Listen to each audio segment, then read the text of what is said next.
விக்கல் நக்கா ஓரமா ஒத்திக்கமா ஏ விக்கல் விக்கல் விக்கல் வந்தா தண்ணிய குச்சுக்கமா சிக்கல் சிக்கல் சிக்கல் நக்கா ஓரமா ஒத்திக்கமா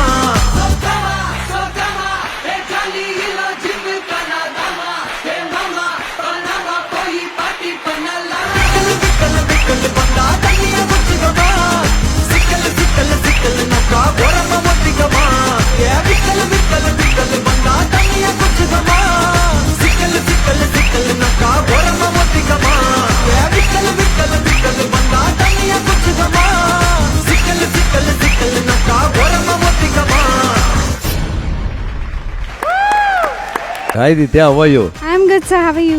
I'm good. Nice to see you. Same here. நான் ஆக்சுவலாக இவங்களை வந்து ஃபர்ஸ்ட் பாம்பேல நாங்கள் படத்துக்காக ப்ரமோஷன் போகும்போது இவங்க ஒரு டான்ஸ் ஷோவில் ஆடிட்டு இருந்தாங்க. பொண்ணா பையனான்னு தெரில அப்போது, ஏன்னா அந்த மாதிரி ஹேர் ஸ்டைலு சின்ன வயசு அப்படின்னு.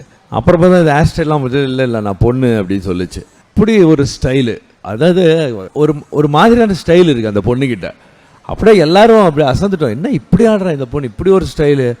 அப்போ நம்ம தமிழ் படம் பண்ணும்போது நான் டைரக்டருக்கு ஏஎல் விஜய்க்கு சொன்னேன், இந்த மாதிரி ஒரு பொண்ணு இருக்குது பாருங்க. அப்படியே மாஸ்டர் பார்த்த உடனே அவர் மாஸ்டர் சூப்பராக இருக்குது இந்த பொண்ணு, எக்ஸ்ட்ரா நிறையா பண்ணுச்சு சொல்லிச்சு. அப்படி தான் நான் ஒர்க் பண்ணேன். நான் அதுக்கு அவங்க பொண்ணோட பண்ணும்போதும் நம்ம மூமெண்ட்ஸ் எல்லாம் கற்றுக்கும் போது ஃபஸ்ட்டு அவங்க கரெக்டாக ஆடிடுவாங்க, நான் தான் 2-3 டேக் எடுத்துப்பேன். ஏன்னா அந்த பொண்ணோட பிரெயின் கம்ப்யூட்டர் மாதிரி, ஒரு வாட்டி உள்ளே போயிடுச்சுன்னா தப்பே நடக்காது. அப்புறமா அவங்க கிட்ட தான் நான் சில வாட்டிலாம் கற்றுப்பேன்.